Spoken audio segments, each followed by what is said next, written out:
ইসলামী রাজনীতি যারা করেন, বড় বড় বুজুর্গ, বড় বড় ওলামা, ইল্লা মাশাল্লাহ, সবার কথা বলছি না, তবে অনেকেই প্রকৃত রাজনীতিবিদ নন হয়তোবা।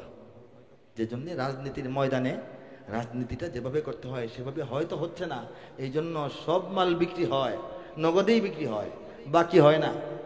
এরপরেও ব্যবসা শেষ করলে দেখা যায় ওই 5 টাকায়। ঐক্য ছাড়া যে যত পণ্ডিত হোক লাভ হবে না। আমাদের ইসলামী দলগুলির ঐক্য দরকার না?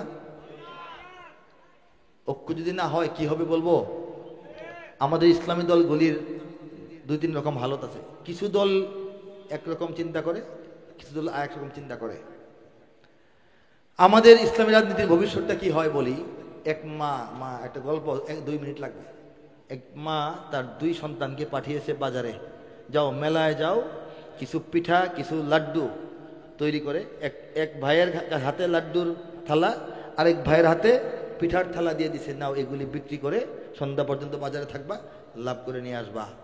যাওয়ার সময় বলতেছে, দাঁড়াও, তোমরা 2 ভাই যে এতক্ষণ থাকবা, কিছু খাইতে মন চাইবে না তোমাদের?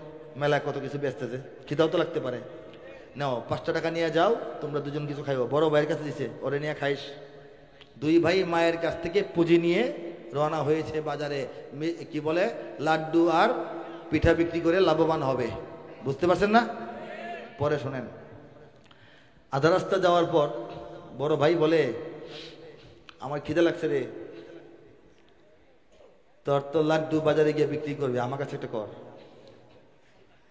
তো বললো, অসুবিধা কি, আমি কিন্তু বাকিতে দিব না মাল, ফ্রি দেওয়া হবে না। ভাই বলে ফ্রি দেওয়া হবে না, বাকিতেও দেওয়া হবে না, মায়ের আদেশ, বাকিতে বিক্রি করা নিষেধ। আর ভাই বলে মনে করছো মাগনা দিব, মাগনাও দিব না, কিনে খেতে হবে। ঠিক আছে, কিনে খাবো, নে 5 টাকা নে। বড় ভাই ছোট ভাইরে কি দিছে?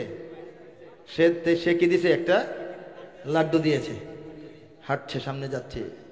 ছোট ভাই বলে, আমারও খিদা পেয়েছে, একটা পিঠা কিনে খাবো তোমার কাছ থেকে, ফ্রি খাবো না, নাও 5 টাকা নাও, একটা পিঠা দাও। বড় ভাই আবার ছোট ভাইয়ের একটা পিঠা খাইছে।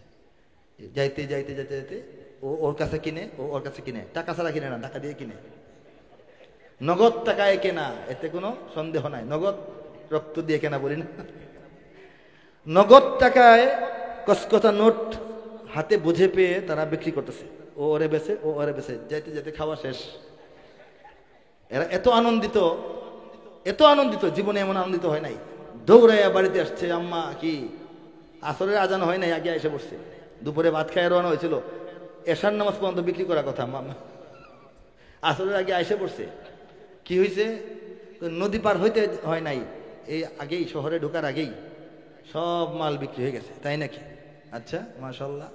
তো টাকা দে 5 টাকা দিছে। মা বুঝতেছে না ঘটনা কি, তোরা কিছু ঘাস নাই, এই টাকা না, বিক্রির টাকা দে। কয়ে সব সেল হয়ে গেছে, সব বিক্রি হয়ে গেছে। টাকা কই? এটাই তো টাকা। কি ব্যাপার, বাকি দিছিস কি ওরে? না, বাকি একটা মালও বাকি যায় নাই। ঠিক আছে, আচ্ছা, তোরা খাইছস? না, আমরা মাগনা খাই নাই, কিনে কিনে খাইছি। হিসাব বুঝাইলো, এভাবে আমরা এটা ব্যবসাটা করছি। তো এখন দেখেন, 2 ভাই তো খুশি, বিক্রি হচ্ছে, নগদ টাকায় বিক্রি হচ্ছে, বাকি দেওয়া হচ্ছে না, সব ঠিক আছে। কিন্তু বাড়িতে কত ফেরত আসছে? আর এই মাল গেল কই? মালগুলি গেল কই? ইসলামী রাজনীতি যারা করেন, বড় বড় বুজুর্গ, বড় বড় ওলামা, ইল্লা মাশাল্লাহ, সবার কথা বলছি না, তবে অনেকেই প্রকৃত রাজনীতিবিদ নন হয়তোবা। যে জন্য রাজনীতির ময়দানে রাজনীতিটা যেভাবে করতে হয় সেভাবে হয়তো হচ্ছে না, এই জন্য সব মাল বিক্রি হয়, নগদেই বিক্রি হয়, বাকি হয় না। এরপরেও ব্যবসা শেষ করলে দেখা যায় ওই 5 টাকায়। ঠিক কিনা? ব্যবসা শেষ করলে কি দেখা যায়? হাতে ওই 5 টাকায় মাহফিল ভরে যায়, দুয়ার মাহফিল ভরে যায়, মিছিল মিটিং এ লক্ষ লক্ষ মানুষ একদম ঘেরাও করে ফেলে। ইলেকশনে গিয়ে দেখে যে 5টা ভোট।